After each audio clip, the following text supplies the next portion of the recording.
Coba. Hal-hal sederhana aja kayak gini. Ada banyak orang tua di sekitar kita yang memaksakan anak TK, anak usia dini itu harus sudah bisa membaca, menulis, calistung lah.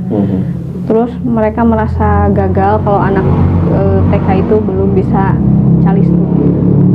Nah, setidak-tidaknya kita sadarkanlah bukan itu yang penting. Kepala sekolahnya tidak menjalankan, gurunya tidak menjalankan, tidak konsisten orang tuanya. Itu perlu komitmen dari berbagai pihak untuk pendidikan anak usia dini dikatakan jurusan yang seksi. Ajaib kan?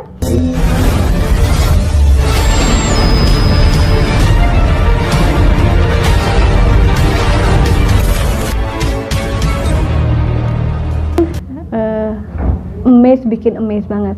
Otak anak itu ketika lahir, ketika di sini tuh udah dirancang sedemikian rupa. Kalau kita ini ke ilmu neuroscience ya, anak belajar bahasa, kok gimana ya, kan dia itu ketika lahir dia menyerap berbagai suara, menyerap berbagai bahasa mungkin bahasa orang tuanya lah, bahasa Indonesia, bahasa belum dari TV, belum ada suara kereta, ada suara motor, ada suara meong dari kucing, ada suara gokok dari anjing, dan suara berbagai macam suara.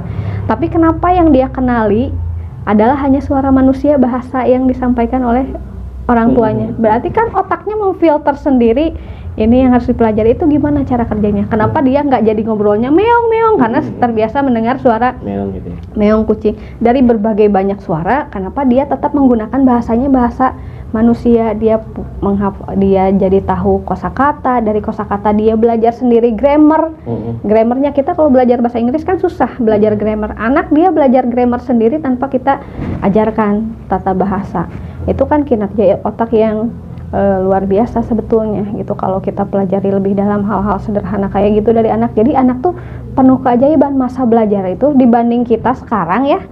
Justru anak tuh lebih banyak belajar, tugas belajar anak itu lebih banyak dan lebih besar. Makanya kenapa anak lebih banyak tidur bayi, karena memang dia belajar tentang hidupnya ya di masa itu, di masa 0 sampai 6 tahun. Kita mah cuma sisa aja lah. Berarti pas nih lulus nih S2 gitu kan, S2 itu peluang gitu ya. Berarti ketika masuk ke sana itu bener-bener apakah awalnya kan niatnya sebatas peluang tuh, tapi ketika masuk menghayati. Dan setelah menghayati mencintai. merasa apa namanya? Diperjuangkan dengan sungguh-sungguh, atau maksudnya kan otomatis ketika menghayati ya, terjun terus menghayati terus melihat sekitar nih. Nah itu apa perasaannya? Apakah gemesnya? Gemes, ya, karena ternyata realitanya nggak seperti itu loh. Banyak orang tuh yang nggak sadar, kayak dulu memang aku sendiri kan nggak sadar gitu karena nggak tahu. Nah gemesnya tuh pengen ngasih tahu, karena aku juga nggak bisa menyalahkan orang karena pernah juga di posisi yang nggak tahu bahwa pendidikan anak usia dini itu sepenting itu. Tapi aku tuh pengen ngasih tahu ke orang-orang bahwa pendidikan anak usia dini itu sepenting ini dan seurgent itu loh buat anak gitu. Sekarang tadi kan disinggung bahwa ini adalah pondasi yang dasar banget gitu untuk membentuk karakter gitu ya. Karakter. Kecerdasan dan pokoknya fondasi dasar bener-bener gitu ya, dari 0 sampai 6 tahun ya. Nah 0 sampai 6 tahun. Terus ketika sekarang dibumingkan lagi masuk ke PG PAUD ya, karena kan awalnya dulu gak ada ya jurusan PAUD di sini gitu sih. Nggak ada, saya pun dulu nggak sempat tahu ya, benar-benar nggak ada lah. Bahkan guru-guru TK pun banyak yang dari SMA gitu ya. Mengingatkan kembali anak yang sekarang, otomatis kan yang kekosongan itu kan sekarang udah kuliah kan ada ya, maksudnya kekosongan pendidikan yang diperhatikan sekarang Golden Age kan benar-benar perhatikan nih. Otomatis kan kekosongan itu orang-orang yang telah lulus kuliah sampai anak SMP ya, SD ya. Masih ada yang kosong ya mungkin SD kalau karena dulu dianggap tidak penting gitu. Jadi ada anak kuliah sekarang mah dulu nggak TK dulu gitu. Nggak TK dan TK pun tidak itu. Berarti masa kekosongan itu ketika sekarang masuk ke dunia lagi pendidikan anak SD SMP lah sama SMA gitu. Apakah bisa gak sih menurut karakter itu dirubah kembali gitu? Ya bisa aja, tapi ya susah. Karena karakter mah kan dibentuknya tadi pondasi yang dari awal sih gitu, harusnya bawaan dari awal. Itu mah berarti butuh usaha, butuh effort yang lebih dari orang tersebut yang memang mau berubahnya. Kalau dianya mau, ya? Iya, dari internal, karena itu mah butuh kesadaran pribadi, karena itu kan belum menjadi habit, belum terinternalisasi dalam dirinya, sedangkan karakter itu harus sudah terinternalisasi di dalam diri individu tersebut gitu. Jadi itu butuh effort yang amat sangat lebih. Sekuat apapun stimulus dari luar, kalau dirinya, karena dia kan di usia segitu dia udah punya kesadaran, udah punya conscious mind. Kalau anak usia dini kan unconscious, ada masa unconscious mind. Jadi itu diinternalisasinya menjadi sebuah ketika otak di bawah tidak sadar lah, unconscious mind. Tapi itu jadi sebuah habit yang udah kayak disetel, karena secara tidak sadar itu udah ada di dalam dirinya sendiri. Kalau sekarang kan usia segitu dia udah di otak yang amat sangat sadar sebetulnya. Dia udah tahu, punya keinginan sendiri, udah tahu apa yang benar dan salah gitu. Apakah nih kan nengkon aku menurut tapi tenangnya nengkon kan tadi bilang ketika sebelum terjun nih, pas menyadari bahwa betapa pentingnya golden age ini, sampai tadi menceritakan sejauh itu gitu, sampai kalau belajar di PG PAUD itu seperti belajar diri sendiri kan tadi ya. Ingat kepada diri sendiri. Nah, apakah perlu juga nih diajarkan sama anak-anak SMP, SMA itu pelajaran yang seperti itu? Pelajaran seperti itu apa? Ini tentang kesadaran itu. Kesadaran. Ya kan ketika mempelajari PG PAUD, kan tadi bilang ini seperti mempelajari diri sendiri gitu. Kan otomatis itu kan seperti merelate atau apa? Setel ulang lah bahasanya. Diri kan secara tidak langsung. Oh kok saya jadi greget kalau lihat itu kan. Tadi bilang. Nah, apakah perlu juga tuh dipelajari di anak SMA tuh pelajaran yang seperti itu? Kalau menurut Mbak, paham nggak pertanyaannya? Iya, paham. Kalau dipelajari ya nggak perlu dipelajari juga, karena beda konteks bidang keilmuannya mungkin ya. Itu maksudnya menjadi refleksi itu ketika kita mempelajari bidang keilmuan tertentu. Oh jadi sadar ini yang terjadi. Berarti bisa dong. Nah kalau ada sistem kurikulum atau sistem pelajaran itu bisa diterapkan ke anak SMA atau SMP. Ya bisa aja, semuanya juga nggak ada yang nggak bisa sebetulnya ya, semuanya bisa. Tapi tadi sulit. Jadi gini, kalau kita berprinsip, kemarin saya juga ngobrol dengan ada namanya komunitas yang bergerak di bidang pendidikan gitu, namanya Ciaras Mengajar. Kita ngobrol kenapa sih mereka juga bergeraknya untuk ke anak-anak, nggak ke anak SMP, nggak ada ke anak SMA atau nggak ke orang dewasa gitu. Karena itu orang dewasa itu dia sudah membentuk dirinya sendiri dan sulit untuk dibentuk lagi oleh kita, kecuali kesadaran dirinya sendiri. Ini sebetulnya kalau yang sudah ya kita berupaya tetap dengan metode-metode terbaik, ya kita upaya tapi kembali ke dirinya sendiri intinya gitu ya. Entah, tapi mungkin prosesnya ya lama. Sebelum itu kita juga harus membuat sistem yang konsisten dulu. Kadang ketika kita membuat model, kita membuat metode pembelajaran untuk membentuk karakter anak SMA, yang menerapkan itunya, yang mengajarkan itunya, sistemnya tuh tidak terbentuk secara konsisten, tidak berkomitmen semuanya. Karena itu butuh komitmen dari semua pihak gitu. Jadi bukan hanya gurunya aja gitu. Oke, saya paham. Dan itu bahaya ya kesananya. Ya maksud saya gini, berarti bisa dong ketika itu diterapkan ke anak SMA lah, jangan SMP ya, karena SMP masih labil, supaya merasakan kegregetan itu gitu. Iya, itu kan kaitannya sebetulnya yang kita pelajari adalah konten ya. Konten, misalkan kita mempelajari tentang neuroscience. Konten neuroscience, dari kita belajar tentang neuroscience kita jadi tahu, oh ini tuh gini, penting ini gitu. Tapi ketika neuroscience dijadikan mata pelajaran di SMA, nggak relate gitu, nggak cocok, karena memang bukan bidang kajiannya untuk anak SMA. Itu mah udah bidang kajian yang spesifik gitu kan. Di kurikulumnya anak SMA ya konten-kontennya konten-konten IPA, pelajaran dan sebagainya. Itu kayak gini aja, kita juga tidak bisa memaksakan mata kuliah kedokteran dimasukkan ke konten SMA. Sama halnya dengan itu kaitannya sama konten, bukan dengan metode sih sebetulnya.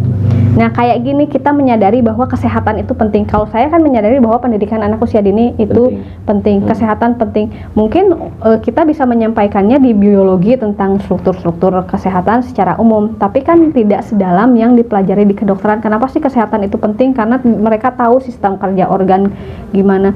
Itu kan nggak bisa kontennya dimasukkan ke anak SMA pun dengan konten hal yang kayak gitu, agar menyadari apakah mereka harus belajar tentang neuroscience gitu.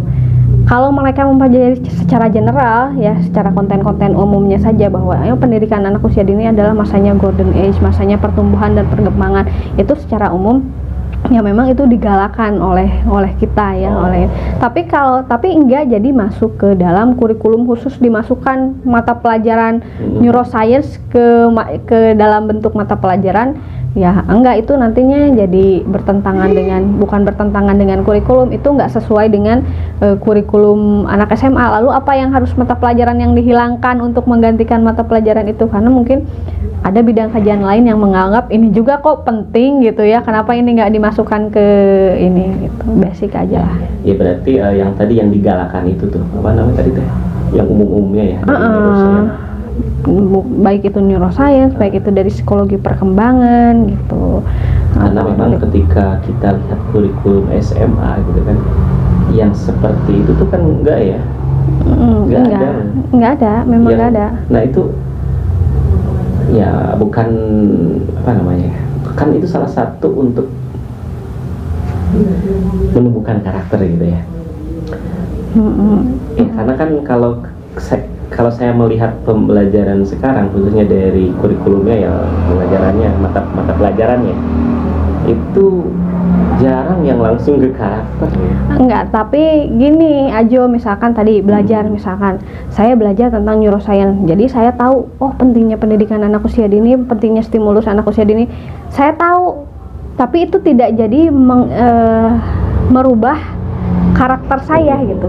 Saya enggak jadi merubah karakter saya dengan saya tahu saya jadi anak yang baik, karena kan saya sudah terbentuk nih karakternya. Kalaupun saya mau berubah ya saya harus merubah diri saya. Sebetulnya maksudnya itu tuh jadi kayak kita bisa seenggaknya bisa mendiagnose ini kemarin kita kenapa bisa sampai kayak ini gitu, seperti itu. Tapi enggak jadi secara instan merubah karakter juga gitu. Karena ya saya tetap gini sombong ya tetap sombong, nggak jadi setelah tahu bahwa kehidupan itu harus jadi lebih rendah hati, saya jadi lebih rendah hati. Ya karena itu susah, karena harus terbentuk habit dan kesadaran dari diri sendiri. Meskipun kita sadar nih, kita tahu ini tuh salah gitu, dari belajar secara konten ya, secara konten kita sadar ini tuh salah, ini tuh benar. Tapi kalau karakter di dalam diri kitanya udah terinternalisasinya berbeda, ya mungkin apa yang kita ketahui bisa jadi berbeda dengan apa yang kita lakukan, kita jalankan. Oke.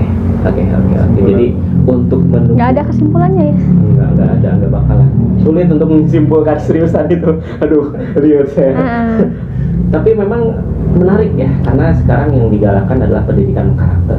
Kenapa saya ngobrol karena di dasar nih, orang yang berkecimpung di dasar, kalau ketika barusan ngobrol ya sulit apalagi untuk masuk ke ranah SMP sama SMA untuk membentuk karakter itu.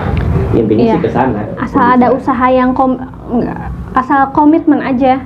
Komitmen, misalkan kita di sekolah bikin kurikulumnya yang memang pakem, fokus ke karakter, terus semua pihak menjalankan, jangan cuman itu hanya tertulis di kurikulum dan yang menjalankan siswanya saja, tapi sedangkan misalkan kan itu huge system ya, suatu sistem yang luas, sedangkan misalkan kepala sekolahnya tidak menjalankan, gurunya tidak menjalankan, tidak konsisten, orang tuanya, itu perlu komitmen dari berbagai pihak untuk menjalankan sistem atau kurikulum untuk perubahan karakter tersebut, karena karakter juga kan dibentuk dari lingkungannya. Jadi untuk merubah karakter yang harus dirubah pertama adalah karakter di lingkungannya dulu gitu. Kalau karakter di lingkungannya udah terbentuk, udah matang, sebetulnya nggak susah lagi, dia juga akan terbawa lah. Berarti yang sulit itu membentuk lingkungan sistem, dan sama sistem membentuk ya, sistem, luar biasa itu. Oke, paham. Jadi yang paling menurut Neng Konita yang paling bagus, yang paling baik adalah memanfaatkan yang golden age itu ya. Ya iya. Karena jurusan mana? pendidikan anak usia dini bukan karena saya jurusan itu, tapi karena memang secara teoritis, secara faktual memang ya itu penting gitu. Jadi kenapa sekarang pendidikan anak usia dini dikatakan jurusan yang seksi? Ya, kenapa? Karena tahun kita akan menghadapi bonus demografi 2045. Jadi sekarang anak usia dini itu lagi banyak-banyaknya. Jadi nanti di 2045 anak-anak itu kan udah jadi orang dewasa yang akan menjadi penerus bangsa. Nah gitu. Dengan jumlah yang banyak itu, nah jangan sampai di 2045 kalau kita gagal mendidik anak-anak yang sekarang nanti akan menjadi remaja, menjadi dewasa, menjadi penerus bangsa di 2045 akan sekali banyak sumber daya manusia yang rusak, yang hancur. Tapi kalau kita mulai dari anak usia dini sekarang dibentuk nih, jumlah banyak yang anak tuh mulai dibentuk karakternya. Nanti di 2045 banyak pemuda-pemuda yang berkarakter. Jadi nggak apa-apa lah yang sekarang mah ya nggak dikorbankan, ya tetap diusahakan. Tapi ya mari kita fokus pada jumlah yang banyak ini untuk bonus demografi nanti di 2045 mereka menjadi pemuda-pemuda penerus bangsa. Saya paham, karena untuk membuat sistem yang paling sulit itu ya sistem. Betul. Ya sistem kerjanya, sistem kerja. Kalau untuk yang dari SD ke atas gitu ya, SD SMP gitu. Semuanya sih. Semuanya. Karena gini, di pendidikan anak usia dini pun ajaran kalau sistemnya tidak terbentuk ke anaknya pun ya tetap nggak akan ngaruh begitu ya. Perjuangannya masih jauh tetap ya untuk anak dini juga, untuk di dasar juga. PR banyak banget PR-nya. Jadi nggak semua pendidikan anak usia dini tuh PAUD sekarang tuh sudah sesuai dengan standar loh. Belum semua pendidikan anak usia dini bisa membentuk karakternya loh, karena tadi tidak ada sistem yang bekerja secara utuh gitu.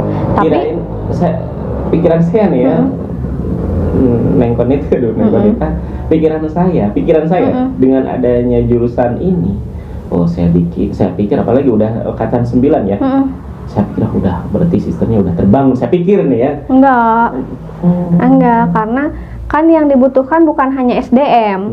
Untuk membentuk sistem itu bukan hanya SDM, ada juga nanti sarana prasarana, ada dana, ada kebijakan dan sebagainya.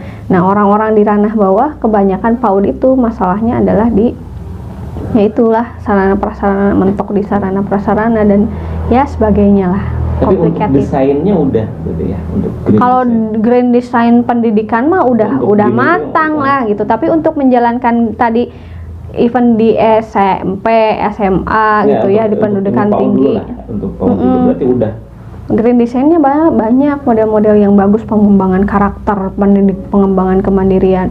Tapi ya itu kalau misalkan dukungan ininya tidak optimal, ya percuma, susah gitu. Karena tadi harus sistem menyeluruh, mikro dan makro sistem. Kalau masalah ke sistem itu sebenarnya ini beda ya ranahnya ya, ranah politik. Ranah politik dan ranah saku. Iya kan, saku ya berkaitan dengan itu. Betul. Oke lah. Sekarang untuk menerapkan itu yang tadi kita bicarakan itu khususnya ke lingkungan orang keluarga lah dulu. Kira-kira seperti apa nih harusnya orang tua yang mempunyai anak ya otomatis 0 sampai 6 tahun gitu. Coba hal-hal sederhana aja kayak gini. Ada banyak orang tua di sekitar kita yang memaksakan anak TK, anak usia dini itu harus sudah bisa membaca, menulis, calistung lah. Terus mereka merasa gagal kalau anak TK itu belum bisa calistung. Setidak-tidaknya kita sadarkanlah bukan itu yang penting dan bukan memang belum saatnya bahwa itu calistung. Dalam hal itulah ya kalau dalam konten pembelajaran. Tapi kalau dalam hal pengasuhan sehari-hari mungkin kita bisa ke diri kita sendiri, ke keponakan kita sendiri, bagaimana bersikap, bagaimana menggunakan hal-hal yang positif bukan positif attitude lah ya. Jadi kalimat-kalimat positif, banyak loh prinsip-prinsip di pendidikan anak usia dini yang kayak kita nggak boleh ngomong jangan. Terus kalau misalkan ngomong sama anak itu harus sejajar, harus tatap mukanya, nggak boleh ngebentak. Terus kalau anak marah, anak tantrum, apa yang harus kita lakukan gitu. Banyak hal-hal yang bisa ini sebagai orang tua gitu lah. Aja sudah punya anak? Ya itu dia, makanya nanya itu untuk saya sendiri sebenarnya. Jangan bilang jangan gitu. Oke, satu lagi nih, kan sekarang kan eranya ini nih teknologi nih. Nah, pengenalan seperti HP gitu kan, itu gimana tuh? Boleh. Tapi kita harus sekali lagi butuh ketegasan. Misalkan masalah screen time, kita harus atur maksimal untuk anak usia 3 tahun 1 jam lah sehari. 3 tahun itu. 3 tahunan, 2 tahun 3 tahunan 1 jam. Ke atasnya boleh 2 sampai 3 jam. Tapi itu harus tegas dan konsisten gitu. Yang sulit itu adalah ketegasan dan konsistensi kita. Kadang karena kita sibuk kita kasih handphone. Nah, gitu. Terus kita juga harus di bawah ketika anak memegang ada screen time itu bukan hanya handphone ya, tapi juga televisi dan sebagainya. Ketika screen time itu harus betul-betul dalam pendampingan orang tua. Nah, sekarang kan bukan mendampingi, itu justru menggantikan orang tua untuk mendampingi anaknya, gadget itu gitu. Itu yang kelirunya. Berarti tidak boleh ya? Bukan tidak boleh. Tapi yang tadi ya. Tadi pendampingan itu bisa jadi positif, malah kan ketika mereka menyimak video kita bisa sambil ngobrol, sambil bertanya tentang isi kontennya gitu. Nah, terus Cocomelon, tahu nggak Cocomelon? Iya, tahu. Nah, Cocomelon tayangan untuk anak. Nah, itu kita juga harus berhati-hati memilih tayangan-tayangan yang cocok untuk anak. Kayak Cocomelon, sebetulnya Cocomelon itu kan memang tayangan untuk anak ya, kartun, lagu. Tapi sebetulnya itu bisa mengganggu fokus anak. Untuk hiburan anak, konten sih secara konten dia memang tidak negatif ya, positif, hanya sekadar nyanyi. Tapi dari segi psikologis dia akan mengganggu fokus anak. Jadi anak itu lebih senang ke tayangannya. Ketika kita ajak ngobrol, ketika kita jadi susah karena mereka tayangan untuk anak itu bagusnya perpindahan dari satu scene ke satu scene lainnya tuh harusnya sekitar 7 detikan lah ya.